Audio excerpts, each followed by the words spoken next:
All our viewers in Nigeria and around the world to AM News on Global Television, coming to you live from the nation's capital, Abuja. I am Jumai Manson. Now, a quick reminder that Global Television is on DSTV channel 365 and Star Times channel 276. Now, the news info. President Bola Ahmed Tinubu has forwarded a list of 3 ambassadorial nominees to the Senate for confirmation. Senate President Godswill Akpabio announced his submission during Wednesday's plenary session. And the nominees are Kayode Ara from Ogun State, Aminu Dalhatu from Jigawa State, and Ayodele Oke. Moving on, the 24 schoolgirls abducted by Government Girls Secondary School Maga in Danko Wasagu local government area of Kebbi State have been rescued. Special advisor to the President on Information and Strategy, Bayo Ononuga, confirmed this in a statement, noting that the President commended the security agencies for their efforts in securing the freedom of the victims and called on them to intensify operations to rescue students who are still in captivity. In the meantime, President Bola Ahmed Tinubu has ordered a 24-hour security cordon around forests in Kwara, Kebbi, and Niger State to link up with the boots on the ground following a surge in kidnapping and terrorist activities. Special advisor to the President on Media and Public Communications, Sunday Dare, stated in a post on his X handle that the President ordered the Nigerian Air Force to intensify arsenal surveillance over the deepest stretches of the forest where criminals were believed to be hiding. President Tinubu's directive came as over 20 persons, including a pregnant woman, nursing mother and children, were abducted Monday evening in a fresh attack on Isakba, a community just 5 kilometers from Eruku in Kwara State. Former National Chairman of the All Progressive Congress and former Kano State Governor, Dr. Abdullahi Ganduje, has condemned the deadly bandit raids in Sinyawa, Shanono, and Bagua communities, which left 3 people dead and several women and children kidnapped. Now, a statement signed by Dr. Ganduje's Chief of Staff and former Commissioner for Information and Internal Affairs in Kano State, Muhammad Garba, noted that the former APC National Chairman described the attack as tragic assault on communal peace. Dr. Ganduje extended his heartfelt condolences to the bereaved families and residents of the affected communities, calling for urgent intelligence-driven action from Kano State government. Senate has passed a resolution declaring kidnapping as an act of terrorism, mandating that the Terrorism Act be amended to impose the death penalty on convicted kidnappers. The resolution followed growing concerns over rising insecurity in Kwara, Kebbi, and Niger State. Over now to Topsy Gimba for more details. Senator Lola Ashiru of Kwara South, who sponsored the motion for urgent federal intervention after recent eruptions, including school children in Kebbi. The Senate also debated reports of soldiers withdrawing from vulnerable areas before attacks. Senator Inaya Abaribe and other senators criticized the government's handling of security, saying the administration must own up to its failures instead of blaming predecessors. The governor of Kebbi said that somebody ordered troops out and people were kidnapped. Till today, nobody in Nigeria knows what happened, and no question has been asked. The commander of that area who ordered that those men be withdrawn, it is to be a national secret to be kept within military cycle. As some lawmakers continue to propagate the claim that security agencies know the locations and motives of bandits, Senator Akpabio condemned attempts to frame the crisis along religious or sectional lines. Families are suffering. Some people are living in their comfort places, making phone calls with these bandits. Can't we identify them? We can identify them. How do we do it? The gadgets were bought for the National Security Advisor. The gadgets were bought for telecommunications. They will be able to tell us where all these people are. In cities and villages. And kidnapping now is one of the best paying jobs in Nigeria. All across. In fact, kidnapping now pays more than oil. We can continue to buy arms and ammunition and platforms from other countries, but that is not the way to go in the long run. Because we bought the Super Tucanos. What happened? the sensors that we needed. Let us use this opportunity to give the president or the leadership the necessary support in order to address this very serious problem of insecurity that is expanding. Senate President Godswill Akpabio described kidnappings as organized attacks aimed at destabilizing Nigeria's democracy. The laws of the Federation now on terrorism, anti-terrorism, all laws relating to terrorism and kidnapping, the penalty for kidnapping should be changed immediately to carry the maximum punishment of death. The new legislation aims to send a strong message against kidnappers amid nationwide security challenges. Topsy Gimba, reporting for Global Television News. The House of Representatives resumed its special plenary on national security with passionate, blunt, and emotional presentations from zonal caucus leaders. Lawmakers say Nigerians facing its most dangerous security moment yet and urged the federal government to act decisively. National Assembly correspondent Anete Patrick reports. Day 2 of the rare security plenary opened with a charged mood as lawmakers presented raw accounts from their districts, from kidnappings to terrorism and the collapse of local policing. Members agreed the nation is slipping into deeper danger. Leader of the South-South Caucus, Solomon Bob, condemned what he called the government's habit of negotiating with violent criminals, warning that ransom payments only encourage repeat attacks.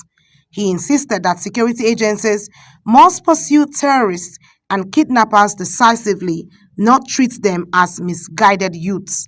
We are appeasing terrorists. We are placating them. They are engaged in negotiation. You can't appease your way out of terrorism. From the North Central, the caucus leader, Idris Wase, delivered one of the session's most sobering reports.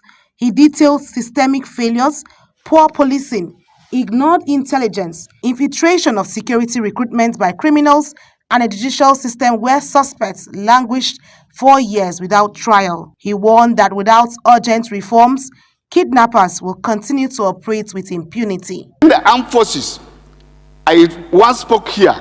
I lost one of the most gallant Nigerian soldiers, my cousin, Colonel Baku, in the course of this. I lost my younger brother, same mother, in Bama. The emotional peak came from Kafilat Ogbara, chairman of the House Committee on Women Affairs, who spoke on the trauma of adopted school children and the women left behind. She urged the House to legislate state policing and create safe school frameworks, warning that the psychological harm to victims, especially girls, lasts a lifetime. That the brief relief felt by the families of those that escaped is overshadowed by the agony of those still waiting for a knock on the door, for a phone call, for any sign of hope. We have seen the children. Where are the kidnappers? Nigerians are asking. As the debates continued, lawmakers agreed that negotiations with violent criminals must end, intelligence must be respected, and policing must be rebuilt from the local level. The House is expected to file a unified security resolution by the end of the session. From the National Assembly, Anete Patrick reporting for Global TV News. The First Lady of Zamfara State, Hurriya Dauda Lawal, has officially flagged off the 2025 16 days of activism against gender-based violence, with a strong call for collective action to eliminate all forms of violence, both physical and digital, against women and girls. She said this year's theme, Unite, End Digital Violence Against Women and Girls, draws attention to a growing and often overlooked reality that online abuse causes real psychological, emotional, and social harm. Nafisat Baba has details. This year's theme focuses on the rapid rise of technology-driven violence, including cyber stalking, online harassment, unsolicited sharing of private images, digital blackmail, and misinformation targeted at women and girls. Speaking at the launch of this year's 16 Days of Activism against gender-based violence, the Zamfara First Lady described gender-based violence as a growing threat to societal well-being and development.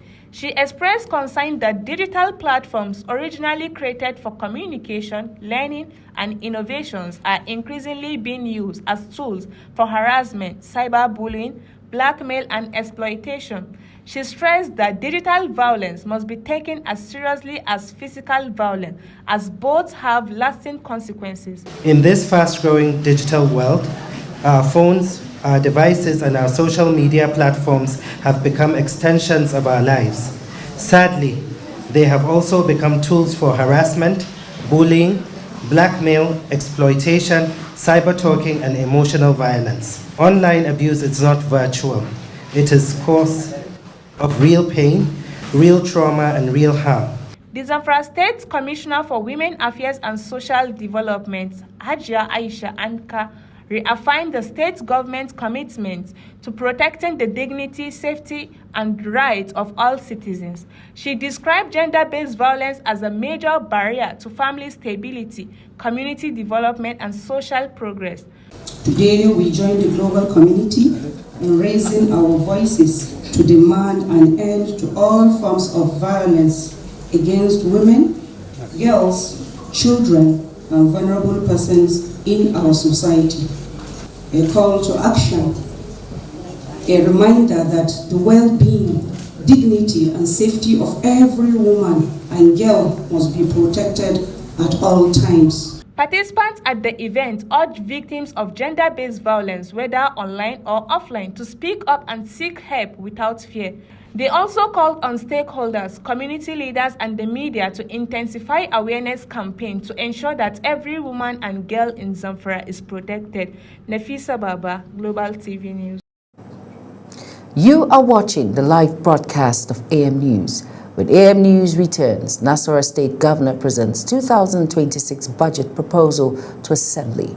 Details coming shortly, plus foreign and sports stories on the other side of this break. Please stay with us.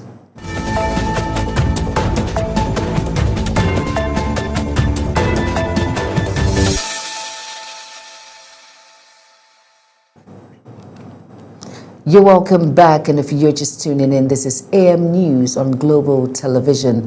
Thank you for staying with us. Now, in business now, Nasarawa State Governor Abdullahi Sule presented a 517.5 billion naira budget proposal for the 2026 fiscal year to the State House of Assembly in Lafia.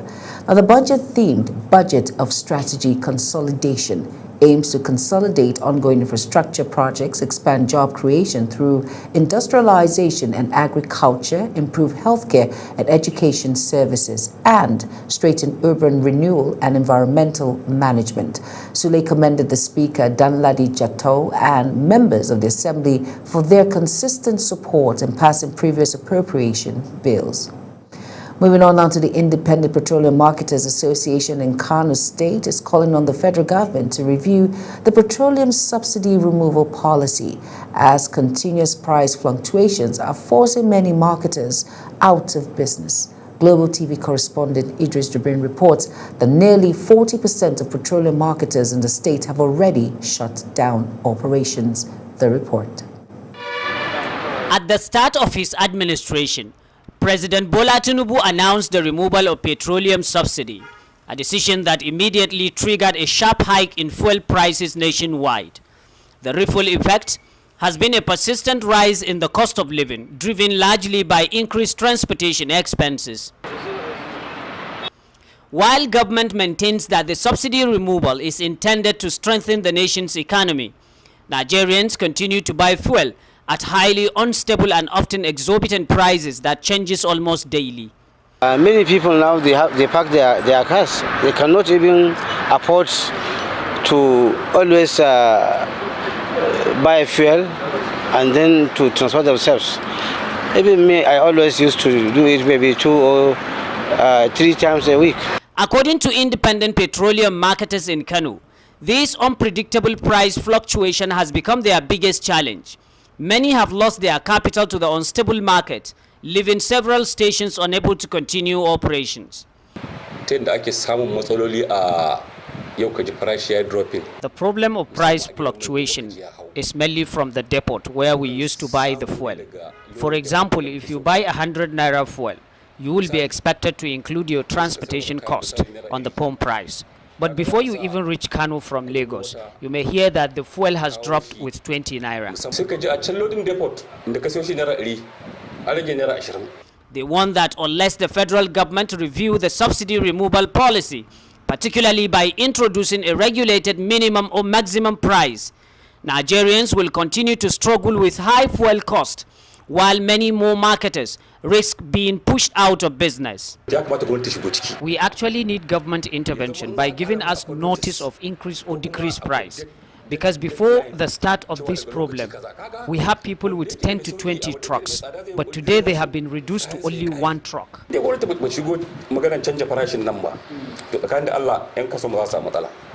Fuel is not scarce in Kano at the moment, but there is no uniform pump price, as filling stations continue to sell at different rates across the states. From Kano, Idris Jibrin, Global Television News.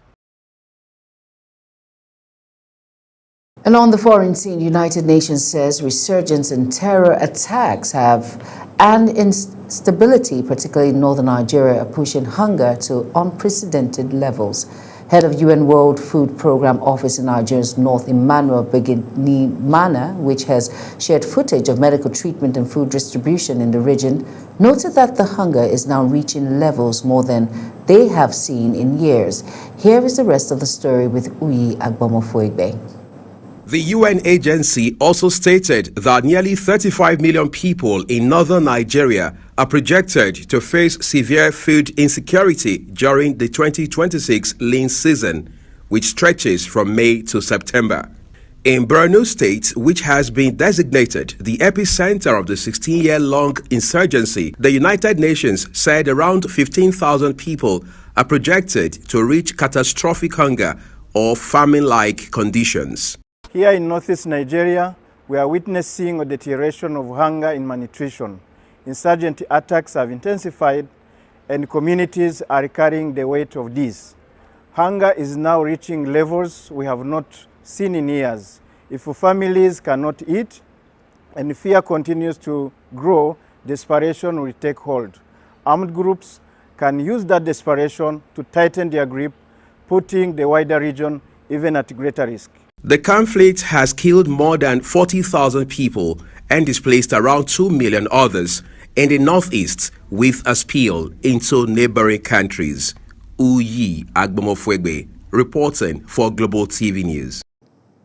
Let's move over now to military officers in Guinea-Bissau announced that they have taken total control of the country while suspending its electoral process and closing its borders 3 days after poverty-stricken West African nations' legislative and presidential elections. Earlier in the day, gunfire was heard near the coup-prone country's presidential palace as men in military uniform took over the main road leading to the building. In the early afternoon, General Denis Nikaha, head of the Presidential Military Office, told members of the press that a command composed of all branches of the armed forces was taking over the leadership of the country until further notice. Over now to sports stories. Manchester United manager Pep Guardiola has shouldered the blame for his team's shock 2-0 Champions League loss to Bayer Leverkusen. He admitted his heavy squad rotation was a major error.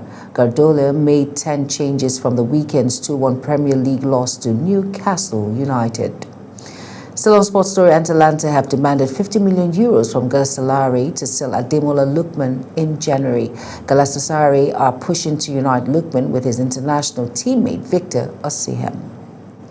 And that's it on Global TV AM News. Here is a recap of our top stories again. On Global TV AM News, we brought to you that President Bola Tinubu has forwarded a list of 3 ambassadorial nominees to Senate for confirmation. And in business, Nasarawa State Governor Abdullahi Sule presented a 517.5 billion naira budget proposal for the 2026 fiscal year to the State House of Assembly in Lafia. And on the foreign scene, military officers in Guinea-Bissau announced they were taking total control of the country while suspending its electoral process and closing its borders 3 days after the poverty-stricken West African nation's legislative and presidential election. And finally, in sports, Atalanta have demanded 50 million euros from Galatasaray to sell Ademola Lookman in January. And that's it on Global TV AM News. A quick reminder that Global TV is on DSTV channel 365 and Star Times channel 276. Now kindly follow us across all social media platforms now showing on your screen by using @GlobalTVNG. I am Jumai Manson. Thank you for watching. Up next is Global Morning. Stay tuned.